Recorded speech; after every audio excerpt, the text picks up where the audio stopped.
Hello বন্ধুরা, welcome to Sutapa's রান্নাঘর। আজ বানাবো ছোট ভেটকির দো পেঁয়াজা। তাহলে চলো দেরি না করে চটপট রেসিপিটা শুরু করা যাক।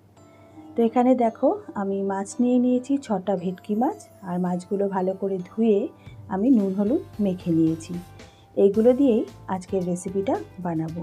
তোমরা আমার সঙ্গে থাকো প্রথম থেকে শেষ অবধি, ভিডিওটা অবশ্যই দেখো। আর রেসিপিটা ভালো লাগলে অবশ্যই একটা লাইক কমেন্ট শেয়ার করে দিও। আর নতুন বন্ধু হলে কিন্তু সাবস্ক্রাইব করে পাশে থাকতে ভুলো না।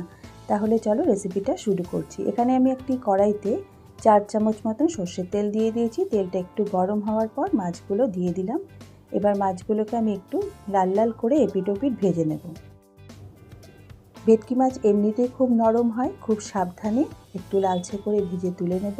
তো দেখো একটা পিঠ হয়ে গেছে, আমি উল্টে দিচ্ছি। এবারে এইভাবে বাকি মাছগুলো আমি সব ভেজে নেব। আর যতক্ষণ মাছগুলো ভাজা হচ্ছে ততক্ষণ চলো দেখে নেওয়া যাক আর কি কি মশলা এতে লাগছে। তাহলে তোমাদের বলে দিই আমি এর সাথে আর কি কি নিয়েছি। এখানে দেখো নিয়েছি 2টো টমেটোটা আমি টুকরো করে কেটে নিয়েছি। নিয়েছি 2টো কাঁচা লঙ্কা, 1 ইঞ্চি আদা, আর একটা বড় সাইজের পেঁয়াজ কুচি, 10 থেকে 15 কোয়া রসুন, আর 2টো মাঝারি সাইজের পেঁয়াজ আমি এখানে কুচিয়ে নিয়েছি। তো প্রথমে যে 2টো মাঝারি সাইজের পেঁয়াজ কুচোনো আছে সেটা বাদে বাদবাকি যেগুলো আছে সেটার একটা পেস্ট বানিয়ে নেব। তো এদিকে দেখো মাছগুলো হয়ে গেছে, বাকি মাছগুলো আমি দিয়ে দিয়েছিলাম, এটাও আমি ভেজে নিচ্ছি। সবগুলো মাছই ভাজা হয়ে গেছে। এবার মাছগুলো তুলে নিয়ে ওই তেলেই দিয়ে দিচ্ছি 1/2 চামচ কালো জিরে ফোড়ন, আর দিয়ে দেব 3টে কাঁচা লঙ্কা চেরা। একটু ফোড়নটার সাথে ভেজে নিয়ে তারপর যে 2টো পেঁয়াজ কুচিয়ে রেখেছিলাম সেটা দিয়ে দিলাম। খুব বেশি কড়া করে কিন্তু ভাজবো না, জাস্ট একটু সুন্দর একটা গন্ধ বেরোবে আর পেঁয়াজটা একটু পিঙ্কিশ রং ধরবে যেই, তখন আমি বেটে রাখা মশলাটা অ্যাড করে দেব। এই রেসিপিটা তোমরা অবশ্যই এরকম ছোট সাইজের ভেটকি মাছ দিয়ে বানিয়ে দেখতে পারো। গরম ভাত দিয়ে খেতে কিন্তু এটা অপূর্ব সুস্বাদু লাগে। আর যদি তোমরা ট্রাই করো আমাকে কমেন্ট করে জানাতে কিন্তু ভুলো না। তো দেখো পেঁয়াজটা একটু পিঙ্ক পিঙ্ক রং ধরাতেই আমি কিন্তু মশলাটা অ্যাড করে দিলাম। এবার মিডিয়াম ফ্লেমে খুব ভালো করে কষিয়ে নিতে হবে যতক্ষণ না পর্যন্ত পেঁয়াজ আদা রসুনের আর টমেটোর কাঁচা গন্ধটা চলে না যাচ্ছে। তো খুব ভালো করে কষাতে থাকবো। আর এতে কী লাগছে সেটা বলে দিই। এখানে আমি গুঁড়ো মশলার মধ্যে নিয়ে নিয়েছি 1/2 চামচ হলুদ গুঁড়ো, 1/2 চামচ লঙ্কার গুঁড়ো, 1/2 চামচ জিরে গুঁড়ো, আর নিয়েছি সুন্দর একটি রঙের জন্য কাশ্মীরি লঙ্কার গুঁড়ো 1/2 চামচ, আর দিয়েছি স্বাদ মতো নুন।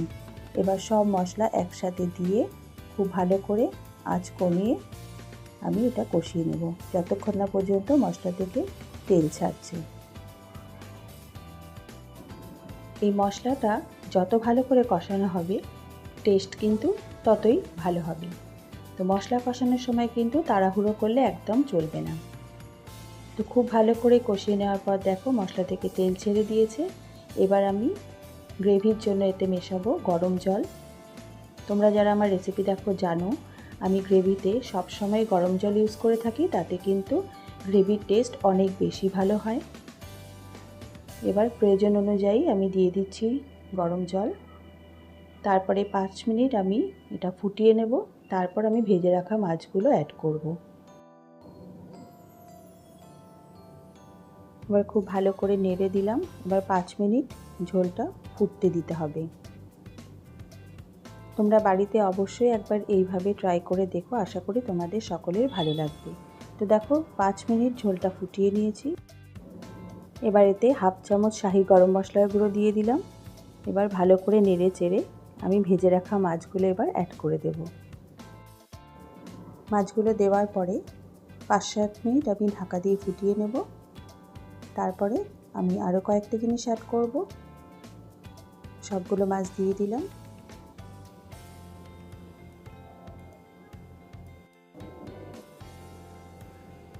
ভালো করে একটু ঝোলের সাথে মিশিয়ে দিলাম। খুব বেশি গ্রেভি কিন্তু আমি এটাতে রাখবো না, একদম মাখা মাখা হবে।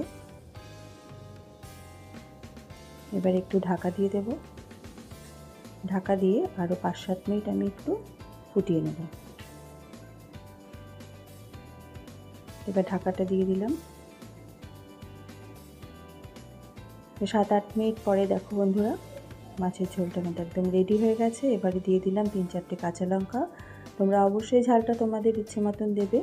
আমি আরও 5 মিনিট পর ফিরে আসছি। এবারে দিয়ে দিচ্ছি ধনেপাতা। ব্যাস, আর কিছুই দেবার নেই। তোমরা চাইলে 1 চামচ ঘি অ্যাড করতে পারো, তবে আমি আজকে আর ঘিটা দিচ্ছি না। এবার খুব ভালো করে ধনেপাতাটা মাছের সাথে মিশিয়ে দিয়ে তারপরে গ্যাসটা আরও 5 মিনিট আমি ফুটিয়ে নিয়ে গ্যাস বন্ধ করে ঢাকা দিয়ে রেখে দেবো 10 মিনিট। তারপরে সার্ভ করে তোমাদের দেখাচ্ছি। উল্টে পাল্টে এবার একটু মিশিয়ে নেব। এবার 5 মিনিট আরও ঢাকা দিয়ে রেখে দেবো, যাতে ধনেপাতার গন্ধটা খুব ভালো করে মাছের সাথে মিশে যায়। তো দেখো ভেটকির দো পেঁয়াজা কিন্তু একদম রেডি। এবার আমি সার্ভ করে তোমাদের দেখাচ্ছি। তো বন্ধুরা, কেমন লাগলো আমার আজকের রেসিপিটা? আশা করি ভালো লেগেছে। তো আজ এই পর্যন্ত। দেখা হবে আগামী পর্বে নতুন একটি রেসিপির সাথে। তোমরা ভালো থেকো, সুস্থ থেকো। ধন্যবাদ।